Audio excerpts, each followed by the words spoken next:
ప్రభుత్వం పని కల్పించాల్సిన బాధ్యత ప్రభుత్వం మీద ఉంది.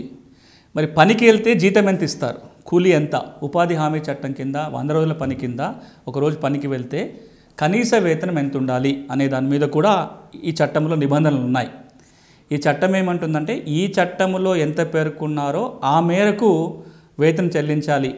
కనీస వేతన చట్టం ఏదైతే ఉందో మినిమం వేజెస్ యాక్ట్ అంటాం, అంటే ఒక రోజుకి చెల్లించాల్సిన కనీస వేతనాన్ని నిర్దేశించడం కోసం ఇంకో చట్టం ఉంది.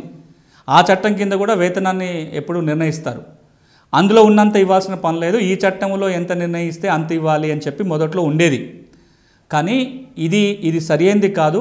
కనీస వేతనం కంటే ఇంకా తక్కువ ఇచ్చినట్లయితే పేద కుటుంబాలకు ఎట్లా మేలు జరుగుతుంది. కాబట్టి ఈ చట్టంలో ఇచ్చే వేతనం ఏదైతే ఉందో కనీస వేతన చట్టంలో ఉన్నంతన్నా ఉండాలి, ఇంకా వీలైతే అంతకంటే ఎక్కువ ఉండాలి అనే చర్చ నేపథ్యంలో ఈ రోజున ఏవైతే వేతనాలు ఉన్నాయో కనీస వేతనాలకు సమానంగానే ఉన్నాయి, వీలైతే కొంత ఎక్కువగా ఇచ్చే ప్రయత్నమే జరుగుతుంది.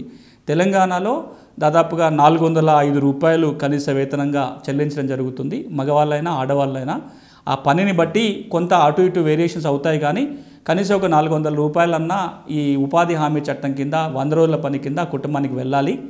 వేతనాన్ని కూడా వెనువెంటనే వారం 10 రోజుల లోపలనే పోస్ట్ ఆఫీస్ ద్వారానో బ్యాంక్ అకౌంట్ల ద్వారానో చెల్లించాల్సి ఉంటుంది. మాస్టర్ రోల్ ఉంటుంది. ఆ మాస్టర్ రోల్లో నమోదైన తర్వాత ఒకరోజు పని అయిపోయిన తర్వాత ఆ చేసిన పనికి వారం లోపుగా పోస్ట్ ఆఫీస్ ద్వారా లేదా బ్యాంకుల ద్వారా వేతనాన్ని చెల్లించాల్సిన బాధ్యత ప్రభుత్వం మీద ఉంటుంది.